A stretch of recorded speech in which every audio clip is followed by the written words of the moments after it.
I had always believed that love once promised should never be broken, but love is a fragile thing, especially when betrayal lurks behind sweet words and familiar touches. It started with the little things: late night calls he wouldn't explain, sudden business trips that never added up, a distant look in his eyes, even when he smiled at me. At first, I told myself I was imagining it.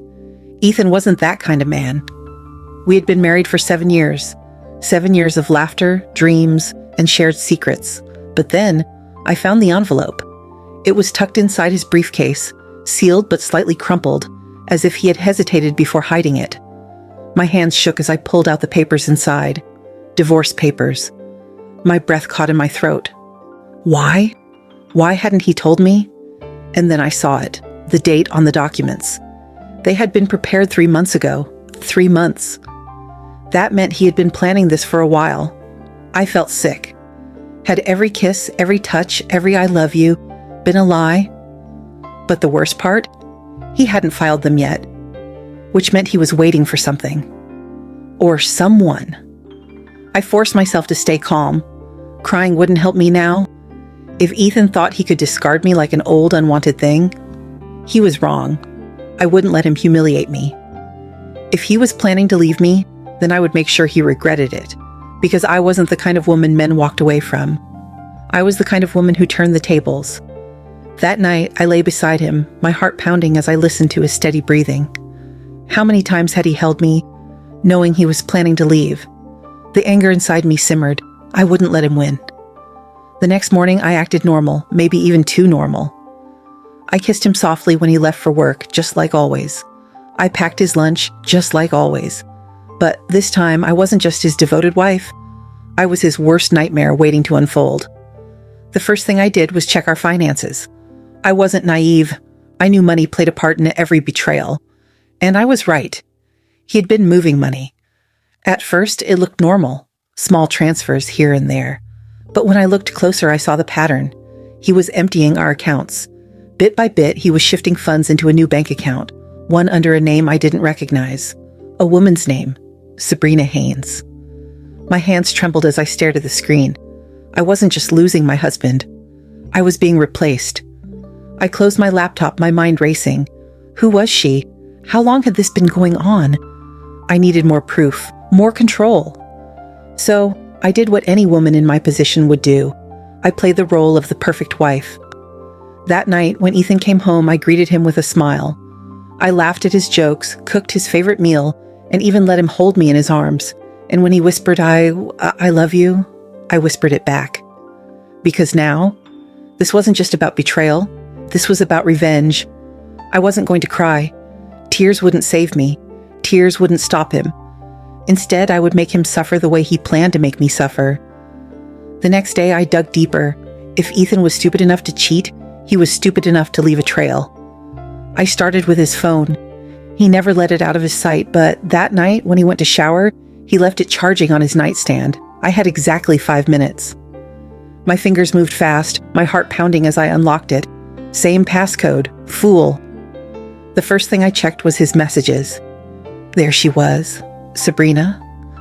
The thread was full of promises. Just a little longer, baby. I'll be free soon. I can't wait to wake up next to you every morning.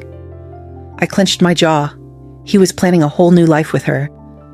Then I saw the final message, the one that made my blood run cold. It's all set. I'll tell her by the end of the month. Then we can disappear. Disappear? Where? With what money? I checked his email, and that's when I found the plane tickets. One-way flights to Paris for him and Sabrina, booked for 2 weeks from now. I sat there in shock. He wasn't just leaving me. He was abandoning everything.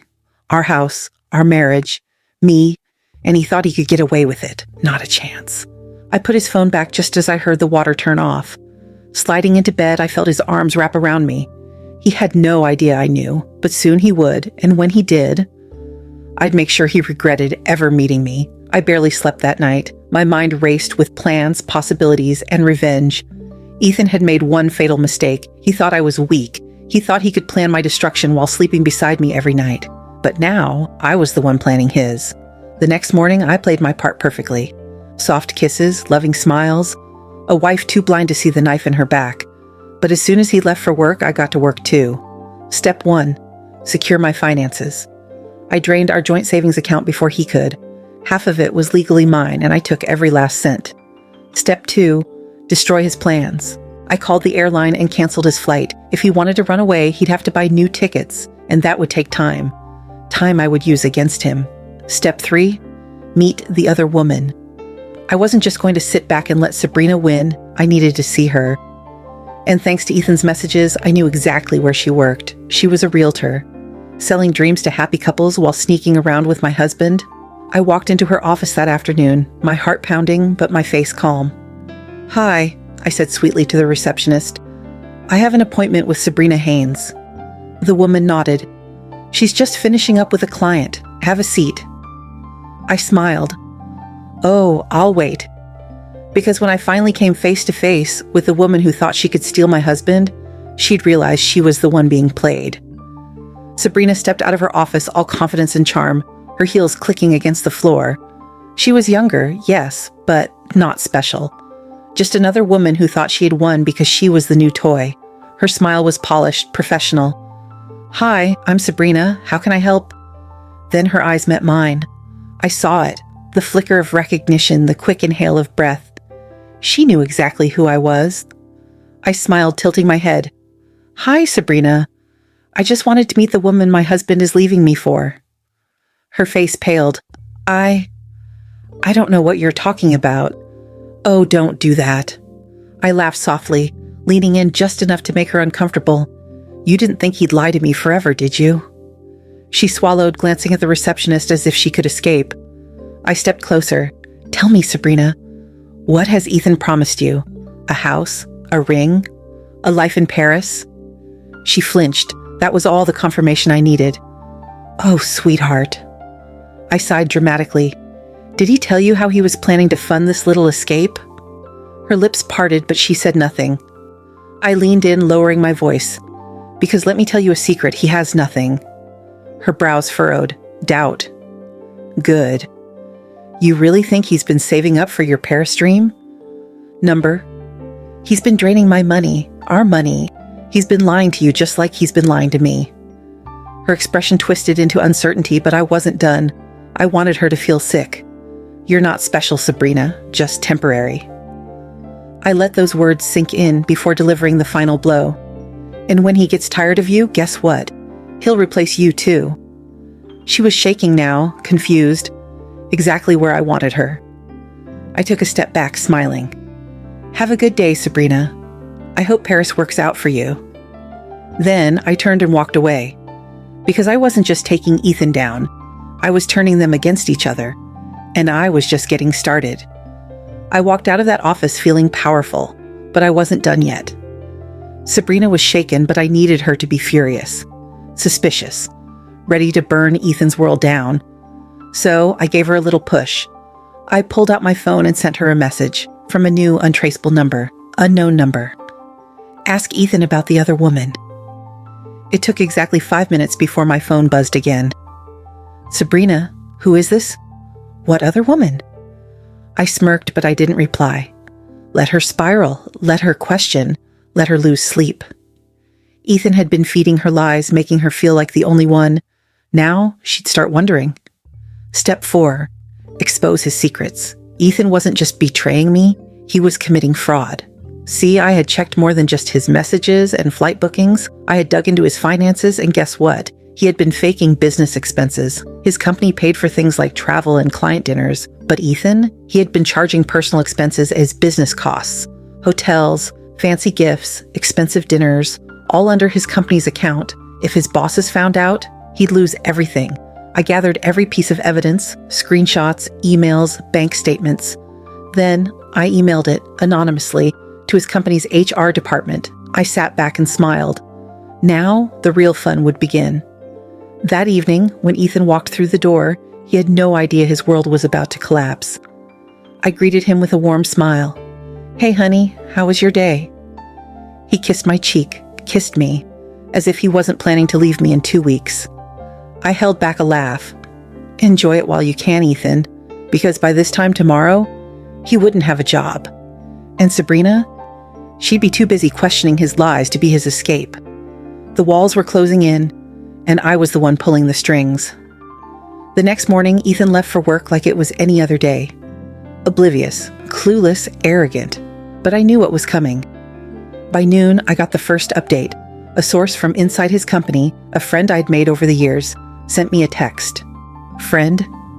HR called Ethan into a meeting. Looked serious. He looked pale as hell. I grinned. Perfect.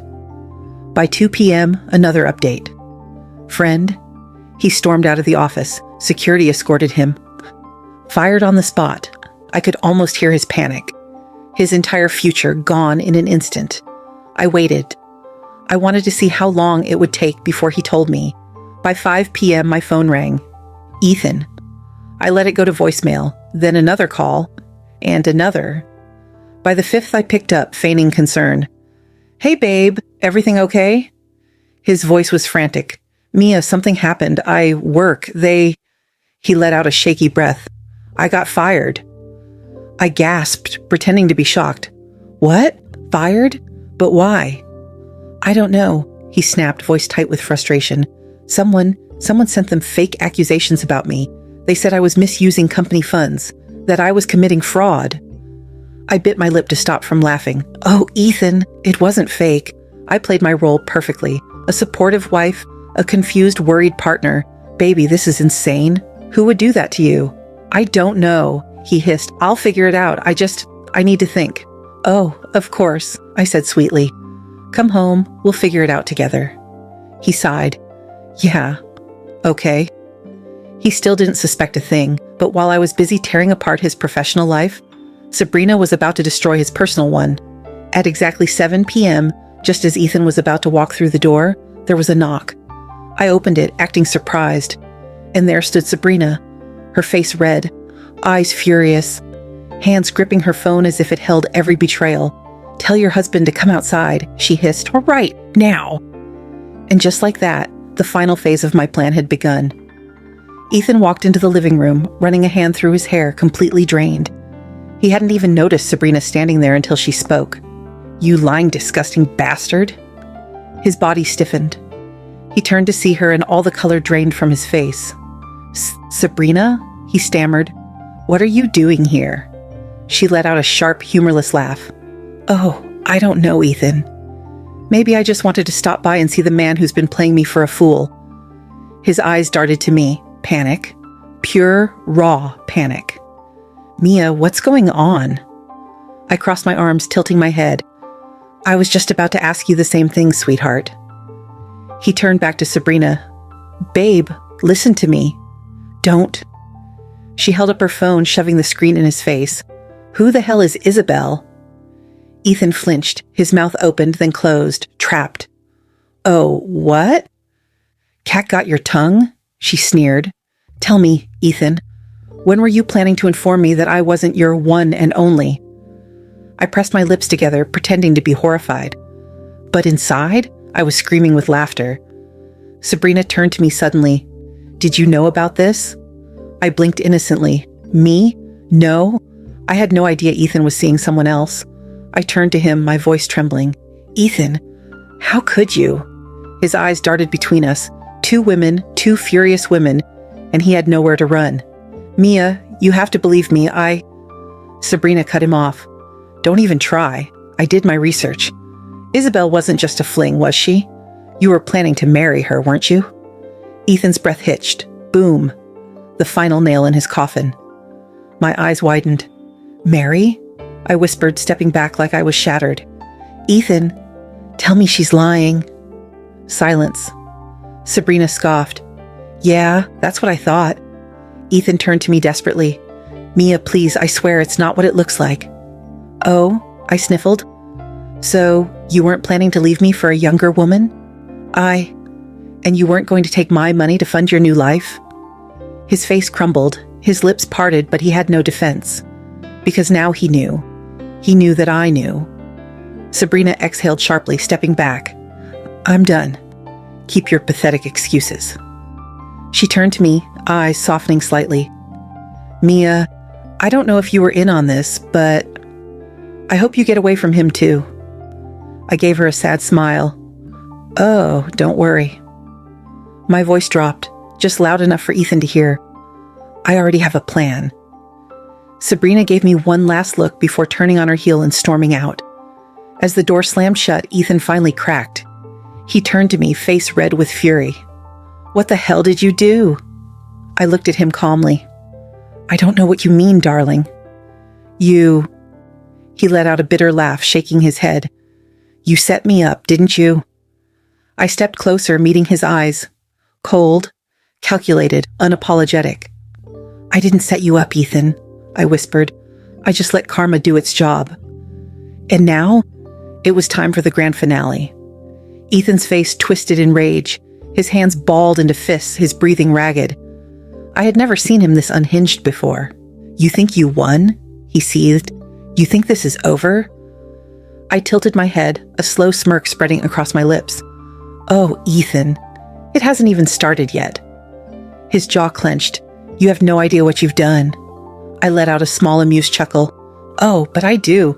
I turned the tables, and now you're left with nothing? His face darkened. I still have my money. I arched a brow. Do you? His expression faltered. I reached into my bag and pulled out a neatly folded stack of papers, his bank statements. I let them flutter to the floor between us, watching as his eyes widened in horror. You might want to check your accounts, I mused. Oh, wait. You don't have access anymore. Ethan lunged for his phone, his fingers trembling as he opened his banking app. I watched in satisfaction as his face drained of all color. No. His voice broke. He looked up at me, desperation creeping into his eyes. Mia, tell me you didn't. I shrugged. What can I say? Karma had other plans. His breathing grew heavier. You had no right. Oh, but I did. I stepped closer, lowering my voice. You see, darling, you never bothered to check whose name was on all those accounts. You just assumed. His hands shook as he gripped the phone tighter. That money was never yours, I finished. Not legally, anyway. You transferred everything into my name when you thought you were preparing for your new life. You made it so easy. Ethan let out a strangled sound, somewhere between a growl and a plea. I sighed dramatically. And just to be safe, I also reported a little fraud. You know, the one you committed? His eyes snapped to mine. What? His voice was barely a whisper. I smiled. The final nail. Oh, Ethan. I leaned in, dropping my voice to a soft whisper. You're under investigation. His face shattered, his breath hitched, his body swaying like he might collapse. You won't get away with this, he whispered. I gave him a look of mock sympathy. But I already have. Just then, a knock at the door. Ethan flinched, like he already knew. I turned, taking my time as I walked over. When I opened it, 2 officers stood there, their expressions unreadable. Ethan Reynolds? One of them asked. Ethan didn't move. Sir, we need you to come with us, the other officer said, stepping forward. Ethan turned to me with pure hatred. But I just smiled. Checkmate. Ethan's body tensed as the officer stepped inside. His hands twitched like he was debating whether to make a run for it, but he knew it was useless. Mr. Reynolds, we have evidence of financial fraud, tax evasion, and embezzlement, one of the officers said, pulling out a pair of handcuffs. You're under arrest. Ethan's eyes darted to me, pure desperation replacing his usual arrogance. Maya, please, you can fix this. Just tell them. I let out a soft laugh. Tell them what? That you didn't siphon money into fake accounts? That you didn't commit fraud while preparing to abandon your wife for a younger woman? I stepped forward, lowering my voice. Or should I tell them how you forged my signature to try and take everything from me? His mouth opened, but no words came out. He knew he was done. The officers pulled his hands behind his back, locking the cuffs in place. You have the right to remain silent, Ethan finally snapped. You conniving... Careful, Ethan. I cut him off, tilting my head. You wouldn't want to add verbal threats to your list of charges, would you? His nostrils flared, his eyes wild with fury, but he was powerless now. As they led him toward the door, he fought against their grip, his voice dropping to a harsh whisper. I'll get out of this. And when I do, you'll regret it." I gave him a slow, satisfied smile. "You won't get out, Ethan. Not this time." The officers pulled him out the door, his struggling getting weaker with each step. And then he was gone. For the first time in years, I let out a deep breath. The weight of years of betrayal, manipulation, and heartbreak lifted from my shoulders. I was free. The house was silent now, except for the soft ticking of the clock. I looked around, taking in the home that was finally mine again. A notification buzzed on my phone. I glanced down. Bank alert. $2 million successfully transferred. I smirked, every last penny. And just like that, Ethan had nothing. No money, no reputation, no way to crawl back. I walked toward the window, watching as the police car disappeared down the road. The man who had once controlled everything in my life was now powerless. And me? I was finally in control. With one last glance at the empty doorway, I whispered to myself, "Karma always finds a way."